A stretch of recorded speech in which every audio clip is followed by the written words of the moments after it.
શહેરના રેલનગર વિસ્તારમાં સમૂહ લગ્નનું આયોજન હતું, જેના આયોજકો છે એ આજે કોઈ પણ પ્રકારનું આયોજન કર્યા વગર ફોન સ્વિચ ઓફ કરી અને જતા રહેલો અને જે વર પક્ષ અને કન્યા પક્ષ છે તેમના પરિવારજનો સાથે તેઓ આજે જે લગ્નનું સ્થળ હતું ત્યાં હાજર આવ્યા તો ત્યાં કોઈ હાજર મળેલ નહોતું, કોઈ પણ પ્રકારની વ્યવસ્થા કરવામાં આવેલી નથી. તો જેની તાત્કાલિક પોલીસને જાણ કરવામાં આવેલી હતી અને પોલીસ દ્વારા સ્થળ ઉપર પહોંચી અને લગ્નની તમામ વ્યવસ્થા કરી જવાબદારી સંપૂર્ણ ઉપાડી અને લગ્નની તમામ વિધિઓ શાંતિપૂર્ણ સમાપ્ત કરાવવામાં આવેલી છે. સાથે સાથે જે પણ દીકરીઓ છે ત્યાં 6 લગ્ન કરવામાં આવેલા હતા, એ બધા માટે કરિયાવરનું પણ પોલીસ દ્વારા સામાજિક સંસ્થાઓની મદદથી વ્યવસ્થા કરવામાં આવેલી હતી. સાથે આ જ રીતે સંસ્થાઓ અને દાતાઓની મદદથી જમણવારનું પણ આયોજન કરવામાં આવેલું હતું. અને આ જે બનાવ છે એમાં એક પરિવાર જે દીકરીના લગ્ન હતા તેના પિતાની ફરિયાદ લઈ અને ગુનો દાખલ કરવામાં આવેલો છે, જેમાં છેતરપિંડી અને ગુનાહિત કાવતરાનો ગુનો દાખલ કરવામાં આવેલો છે.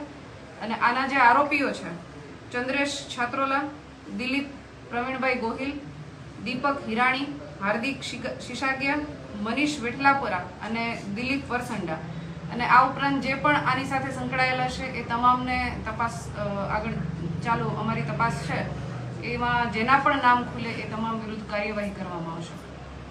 હાલ 3 આરોપીઓની અટકાયત કરવામાં આવેલી છે. એમાં દીપક હિરાણી, દિલીપ ગોહિલ અને મનીષ વેઠલાપરા, આ 3 આરોપીઓની હાલ અટકાયત કરવામાં આવેલી છે.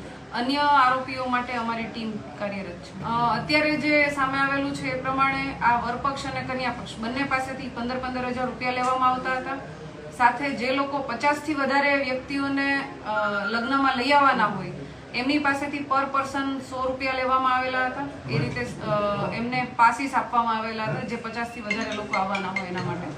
આ રીતે એમણે મિનિમમ 15,000 થી લઈ અને વધારે જેટલા પણ જે વ્યક્તિઓ જે માણસો લાવવાના હોય એ મુજબ એમની પાસેથી પૈસા લીધેલા હતા. અને આ ઉપરાંત એમણે આ લગ્નના આયોજન માટે ઘણા દાતાઓ પાસેથી પણ ફંડ મેળવેલું છે એવી વિગતો ધ્યાનમાં આવેલી છે.